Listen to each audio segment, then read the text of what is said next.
Okay, I'm here at the start of the 130 kilometre L Eroica ride, the media route, but it's still a pretty hardcore ride. It's about 130 kilometres. We've got about 2,400 metres of climbing, so quite tough, all on vintage.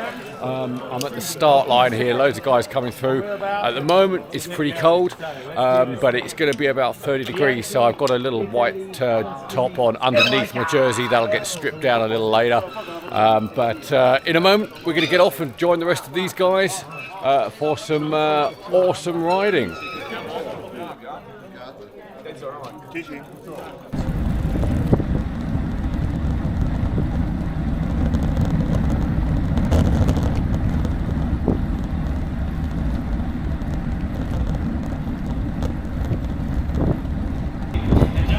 Cool, so here we are at the first rest stop. Just starting to brighten up, getting a bit of daybreak now, and warming up a little bit after the first climb. So I'm going to strip off the thermal under jersey and just go over the wall in a moment. But first, espresso. Dai! L'ho fatto io,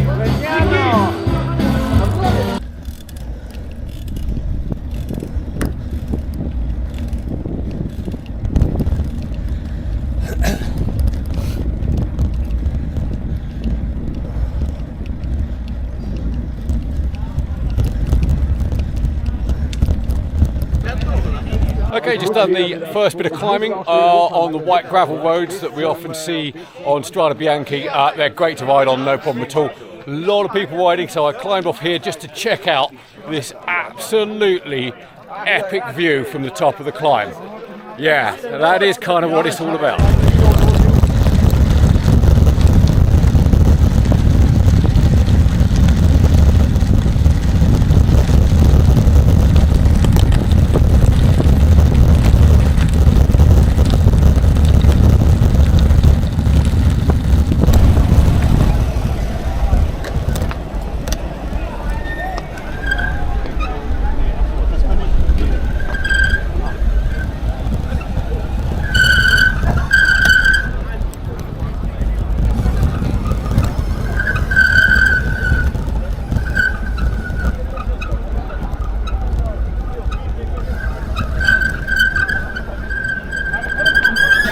Man alive, how cool is this for a rest stop of flame? Yeah. Is that like the hardest climb?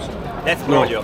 Yeah, Brolio. Morning, yeah, the Castello di Brolio. That's not, okay. Which one's the hardest? Is that still to come towards the end? It's coming. The hardest one is after Asciano.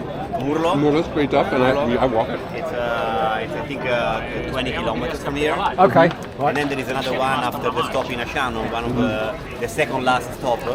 After the second last stop, there are a couple of very steep more ramps, because there was a couple of like fairly brutal ramps. Yeah, but they're brutal but short. Yes. Then the one that will come are non-stop for 20 white kilometers. roads. Are white roads and how far? pretty long. 20 kilometers roughly up.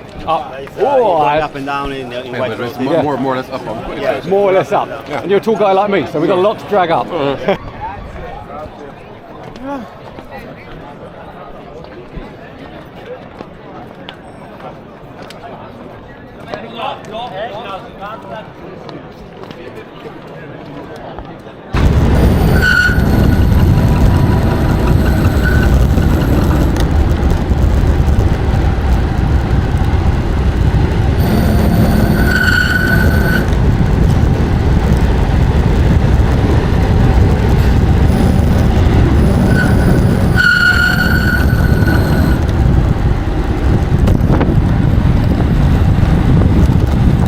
Some of these roads are built for descending.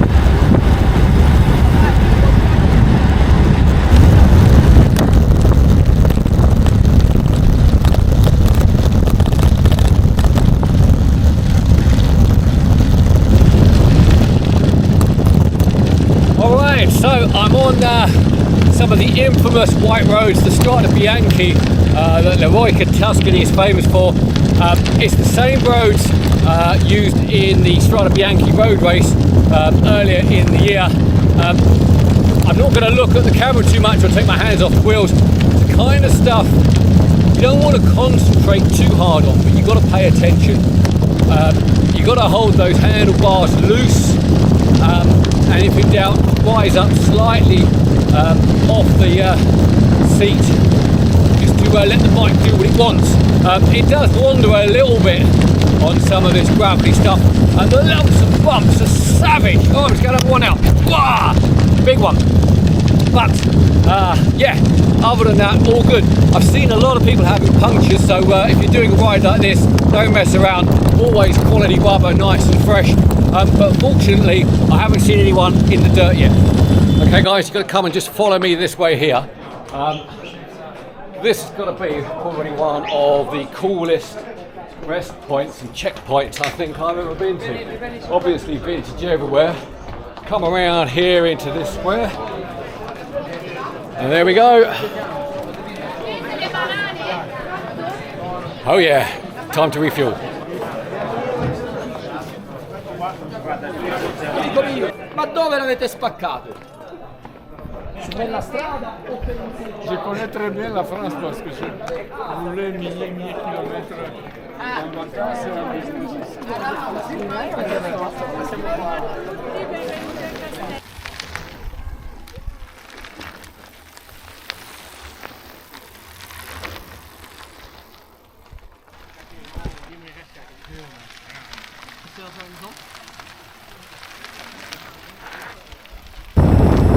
Okay, so we're down to about 20 kilometres left on today's L Eroica vintage bike ride. All's going great. It's fair to say I have been well and truly smashed up by some of those gravel road sections. Some of that Strada Bianchi is incredibly tough to ride over. Very narrow channels, lots of gravel, quite a challenge, but you know, all been successful so far.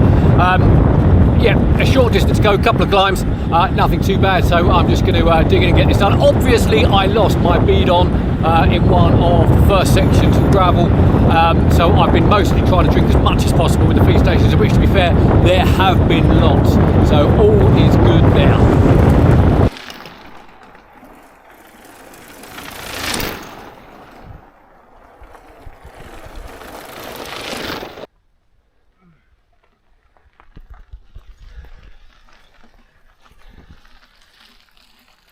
Okay, a little earlier I mentioned about some of these gnarly patches of Strada Bianchi. Just check out this climbing here. Look at those lumps and bumps going up there. Thing is, you hit those at speed, they really hurt. The bike I've been riding here at Eroica has been my classic vintage 1963 Legnano with all of the stunning patina. And to be fair, the bikes here, you know, don't ride an over-restored bike. It's really not the place for it. It kind of stands out as being over-restored. Lots of patina is definitely worth a lot more here at Eroica. But also, you're riding over miles and miles of really dodgy gravel. Don't have a fresh paint job on a bike, you know, it's going to get bashed up. A bike like this, try and get a 28 big sprocket at the back. But other than that, you know, good brakes, great tyres, and yeah, Veloflex 28s on here. Great for the gravel, but also no punctures, no problems. Really key. Ah, yeah. Vai, vai! Aspetta, Dino, aspetta! Mamma mia, incredibile! Fantastico.